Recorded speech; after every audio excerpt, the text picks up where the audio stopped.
Hello fashion boss, welcome to our ready to wear class series, and today we'll be treating the topic creating a size chart for your ready to wear fashion brand.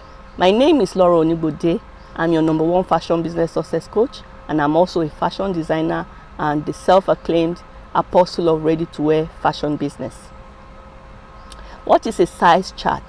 A size chart in essence is a document that reflects the measurements for your size range within your brand.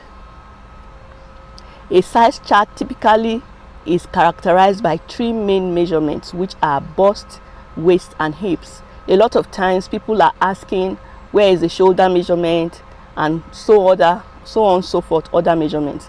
But usually a size chart has these three major measurements. In the fashion industry, there's no specific size standard. No wonder we have UK standard, we have US standard, we have Japanese standard, and so on and so forth. Every country or so seem to have created their own size standard. So it is important to pay attention to trends, but the way you present your sizing is completely up to you. And that is why I always recommend that you should consider customizing your own size chart rather than being preoccupied with which size chart should you use. So creating your own method of sizing can also be an advantage because it can be a way of building a community of loyal followers of your brand. So if you want to create your size chart, you should aim to educate your customers about your sizing and specifically what size they best fit into. That is the most important aspect. If you decide this is the size standards I want to use, make sure your customers know that that is your size standards. I recommend that you brand it and you publicize it on your platforms so that people know which sizes you are using. To build your size chart, the first thing you need to do is to research on your competitors. That will help you. What sizes are they using? People who are doing things that are similar to you, people who are in your kind of business. When you do that, it will give you a head start. And then you should pay close attention to those brands which also have good feedback about fit and sizing. If you research your competitors, you see if they are having issues with their sizing, it will be a good pointer to what to avoid and what to follow. Also keep in mind that your ideal customer's body type is specific to maybe your brand, because people have different body types. So which body types are your ideal clients? That way it will help you work on a proper size chart for that body type. So when you are creating your size chart, know the body type of your ideal clients. If you are creating for the millennial generation, most of them will be maybe slimmer in body, they'll have athletic bodies, they'll have maybe hourglasses. But if you are creating for older generation, most of them might have maybe a curvy body, they might have rounded body, or maybe pear shape and all of that. So those are the things you need to be conversant with, the different body types. So each and every brand has an ideal body type in mind when they are developing their products, and that goes with identifying your ideal clients. When you know your ideal clients, you know their body types too. So having a standard for your brand allows you to provide a consistent fit, which is very, very essential in your ready-to-wear business. So determine what your ideal customer's body type is. Is it athletic? Is it curvy? Is it a junior body type? Is it an hourglass or is it round? When you have determined that, it will help you in creating your size chart. So customizing your size chart will start with you compiling a list of measurements from other standard size charts.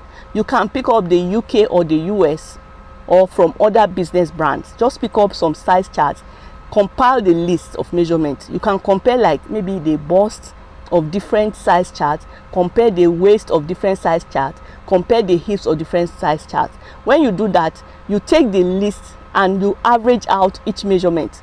Maybe on the average you see that busts are ranging between for size 12, bust is ranging between maybe 36 and 38.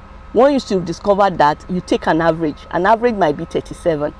For the waist too, waist is ranging between 32 and 34. You take an average, it will be 33. For the hips, maybe hips are ranging between 42 and 44. The average will be 43. So that way you have an average chart. So I mean average measurement. So you now have a good industry average which you can work with. Look at this. What you are doing is comparison. Compare different size charts and then take the average of the different dimensions. So once you've done that, you can now make small adjustments to better align these averages to your ideal clients and fit. And you know, the reality is that if you are using maybe a UK standard, the Western women have smaller waist and smaller hips than the African women. So you can decide to add a little to the waist or to the hip, or the waist and the hip. For example, the example I gave, the average for the waist was 33, the average for the hip was 43. You can now decide that because the African woman has a larger waist and a larger hip, you decide to add maybe an inch or so to it and decide to make your own waist 34 or 34 and your own hip 44, and you can decide to maintain the same bust measurement. So that way you have created your own size chart. So let's take a look at some of these examples that we can compare. On this chart we have different countries here. USA and standard and Canada standard is the same, UK is there, Europe is there, Japanese and Australian is almost like a global world size chart. You can see that the sizes are in numbers. For the US and the Canadian, the numbers are smaller than that of the UK, and the numbers for Europe is higher than the numbers for Japan and for Australia. So these are the different comparisons of the different size chart. Here again you have the women's size chart comparing US and EU. EU is European Union. You see that a size 0 to 2 for US is the equivalent of a size 34 for European, and that size is a 32 to 33 bust, a 24 to 25 waist, and a 34 to 36 hips. All these measurements, the ones that are in darker letters are in inches, the one in lighter letters are in centimeters. Some countries use centimeters as their convention, and some designers actually prefer to use centimeters, but I know generally in our part of the world we use inches. So that's the interpretation of this size chart. Let me pick a more familiar one. If we go down to size 12 to 14 of the US, is the equivalent of size 40 for EU, and on size 40 the bust is 38 to 40 inches, the waist is 30 to 32 inches, and the hip is 41 to 43 inches. So if you are customizing this, you can now decide that you want to leave your bust as between that 38 to 40, but you want to increase your waist maybe to between 33 to 34, and then you want to increase your hips to 44 to maybe 45. Are you following me? That is how you customize your size chart. This is a more comprehensive size chart. It consists of the women's size chart. It's also women in two different categories, the larger women and the average size women. It also has the male size chart in it. It has a child size chart ranging from 3 years to 14 years, and it also has the baby's size chart from 1 month, ranging from 1 month to 3 years.